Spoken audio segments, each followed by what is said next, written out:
Hello, everyone. This is the lecture for section 2.3, modeling with linear functions.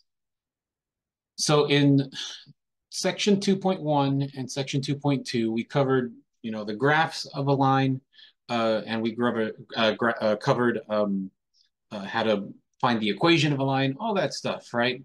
Uh, the line, right? The equation of a line or the concept of a line on a graph is the most basic of all of the functions that mathematicians have to explain stuff. Okay, so that's what this section in particular covers. It's gonna try to model, show you guys how we can use the linear functions, right, to model some data. Okay, so I'm gonna recall one more time. Okay, that this is the equation for of a line, right? There are two important bits. That b at the very end is the y-intercept, right? And then any one of these two, any one of these equations right here can be used for the slope, right? In particular, this one, I think I mentioned this one probably repeatedly in class. So long as you keep the 2 and the 1 in the correct order on top and the bottom, that's also equivalent. So you can have y1 minus y2 over x1 minus x2. That is perfectly fine, so long as you maintain the 1 and 2 on top and bottom. Okay. So what we're going to see now, right, is what the line actually does is it gives us a constant amount change. So that is, as some x amount changes, right, we can expect a certain y amount change. Got it? Okay. So let me go. The best way to explain this really is just to get into one of the examples. Okay. So let me read it out. Okay. We have a small business purchase, a 2-year-old piece of equipment at $625. 3 years later, the equipment is worth $250, and we're going to assume the change is constant. So this right here is that magic word that we're going to say, since the change is constant, we can assume that whatever it's going to pop out is going to be linear. Okay. Okay. So the first thing I want to do is clearly define my variables. What's going to be my x and what's going to be my y. Okay. So if you take a look at the statement of the problem, right, it sort of tells you uh, mostly, right? I think you can pick it out which one should be your x and which one should be your y. Okay. In this instance, right, uh, the price or the worth of the equipment, right, is based on the age. So that automatically should tell you that your x variable, right, has to be the age of equipment.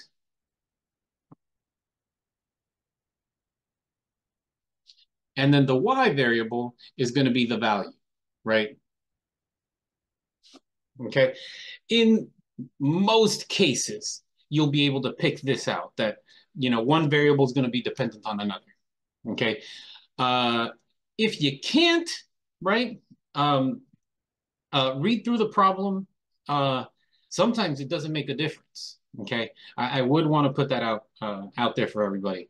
But in this case, right, sort of, you can tell that the age of the equipment, right, provides us the information for the value of the item, right? It doesn't go the other way around, though you can argue that, right, that the value of the equipment gives you the age. But in this case, we're going to keep it as this, that the x is going to be the age of the equipment, and the y is going to be the value. Okay. Now, part B, we're going to use the data provided, find the linear model, right? And then we're going to try to make a graph on the axis that's to the right. Okay. So there are two things that we have to get, first of all, right? And that's the 2 points. Okay. So from the statement of the problem, it says that 2 years old, right, it's 625. So we're going to use that point first. 2 years old is 625. And then 3 years later, okay, it's worth 250. Okay. So 2 years later, after the sorry, 3 years later after the 2 years. So that means it's 5 years altogether, right? Now it's going to be 250. Okay, we're going to use these 2 points to figure out the equation of our line. So m, we're going to start as usual, right? Is the y2 minus y1 over x2 minus x1. So I'm going to use this one. So it's going to be 250 minus 625 all over 5 minus 2. So what I did is this. I called this one. Let me make this, make sure it's thin. There we go. I said this one's x1, y1, x2, y2. And we're off to the races. If you simplify this, minus 375 over 3, same thing as negative 125 over 1. Okay, so m is found. So we know that our equation is going to be something y is equal to minus 125x plus some b. Okay, we need to find this b. I'm going to use one of the two points that are here. And in particular, I'm going to use this one, the 2 comma 625. All right. Okay, so if we do that, right, so this is going to be 625 is equal to minus 125 times 2 plus b. 625 negative 250 plus b plus 250 on both sides. B is going to be equal to 875 if you do your arithmetic correctly.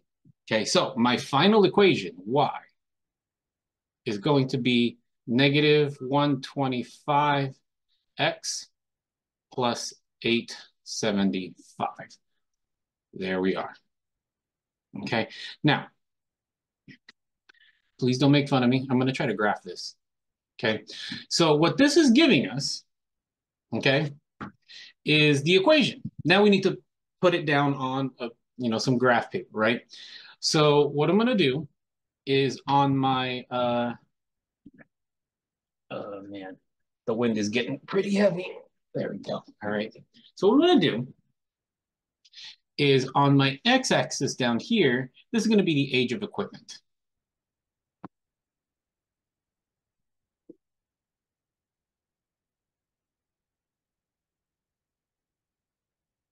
And on my y-axis, I'm going to put value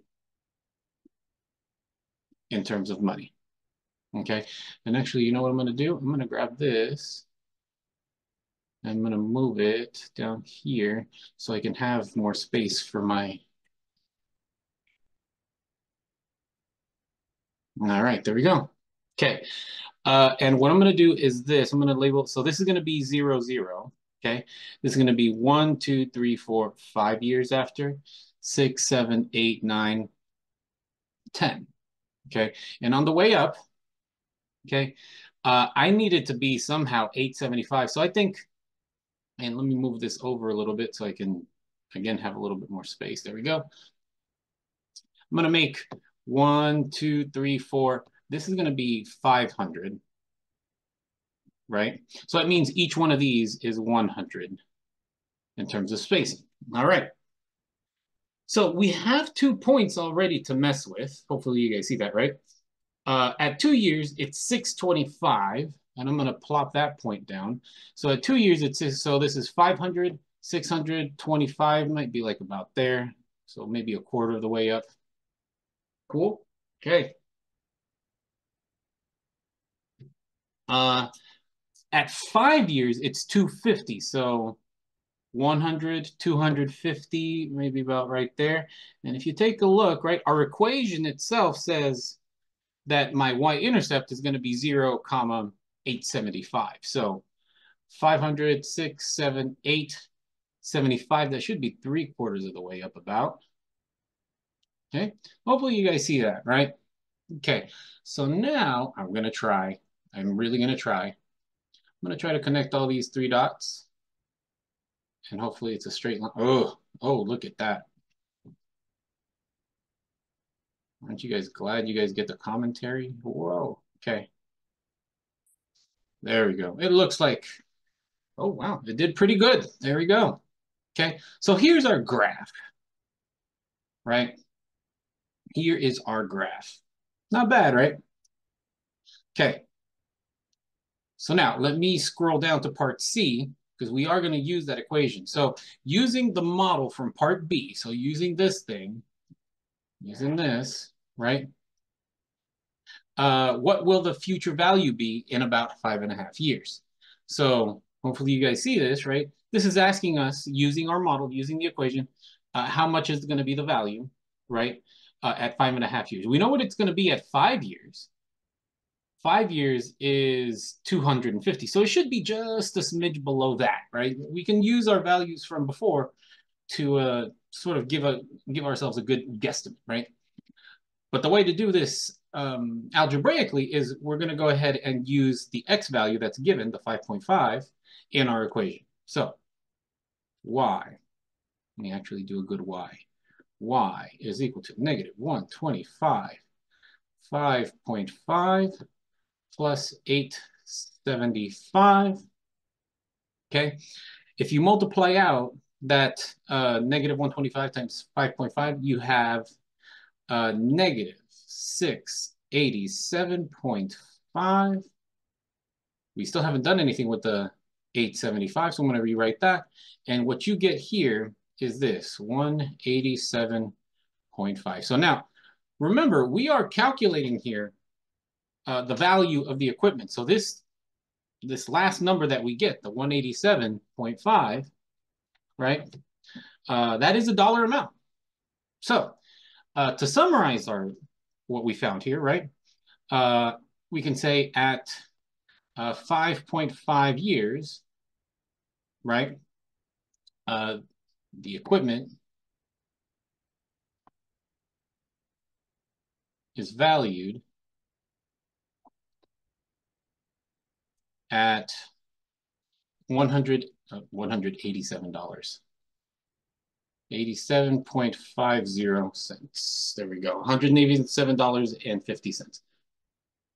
Sound good? Okay. So now, using our equation, when can we find when our piece of equipment has no value? So when is our value equal to 0, right? Okay. If you remember how this equation worked out, right? If you remember how the equation it was working out, we gave this thing an x and it gave us a y, right? So we gave it a number of years, right? And it would give us the value, okay? We can use that to our advantage in this case. We need 0 value, and we find the x for it. Does that make sense? So we want to solve this. Negative 125x plus 875. We want to solve this thing, okay? And it's exactly what you think was going to happen. Let me make that a nicer plus. There we go. It's exactly what you think is going to happen. So minus 875 minus 875. So minus 875 is equal to negative 125x.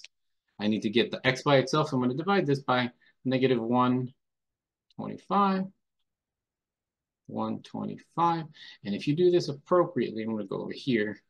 X is equal to 7. Okay, so at 7 years, the equipment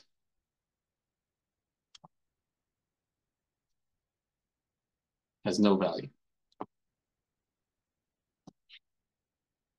Okay. Whew. Let me highlight my 7. Okay. Two more things. These are the big things that, and what I'm going to do, I'm going to write the equation up here again. Y is equal to negative 125x plus 875, just to have it to reference. Okay. Okay. These are the two big things that what tends to happen in a lot of scenarios, not only in science, but if you ever go into business, if you ever go into economics, if you ever go into the softer sciences, so like sociology, psychology, if you ever get a line, right? If you ever get a line as an equation, you're going to need to be able to interpret the different parts, okay? And that's exactly what we're going to do here. So E is going to deal with interpreting the y-intercept, right? And F is going to deal with interpreting the slope, okay? So let's start with E. We know from our previous sections that the y-intercept is going to be this, right? 0, 875. So to interpret this properly, just turn it into plain old English. That's it, right? So this thing gives us two things. It gives us a year and it gives us an amount value, right? The year is 0 and the amount value in this case is 875. So, right, we can say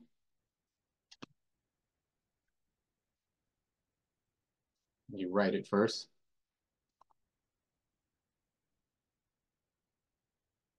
There we go. So brand new, the equipment that we bought, brand new, if we just bought it, it would be valued at $875. Okay, that's all I meant. We're grabbing the XY, right, for the y-intercept and just attaching the explanation for the X and the Y with the numbers. That's it. Bam. Okay. F. Okay, so we know now that our slope, right, M, I'm going to have to write this out, is negative 125. That's what we computed from part B, correct? All right. What I'm going to do is this. Negative 125 over 1. Okay, remember from class, I can grab any number and stick it over 1. Okay, and there's a reason for this time, right? If you remember from how we interpret or how we can write out the slope,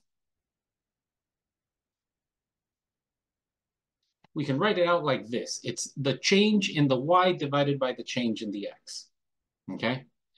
And now we have an explanation for each one of these.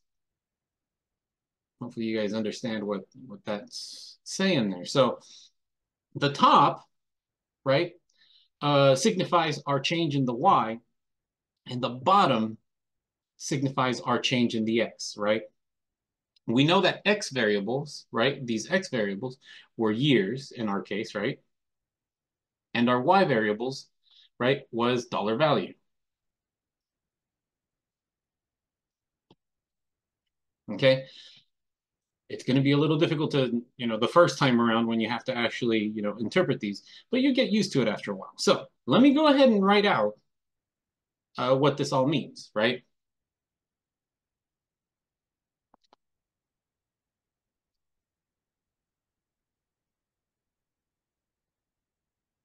The value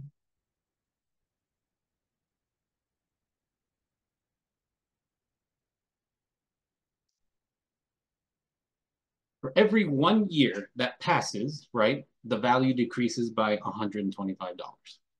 Okay, you guys see how that negative showed up because our top of our fraction is negative, right? Okay, and the 1 year, right, that's the over 1 that I can always do. Got it? Whew. So our final answer for explaining each one of these, right? So for the y-intercept, it's this. This is how you turn it into good old English, right? And this right here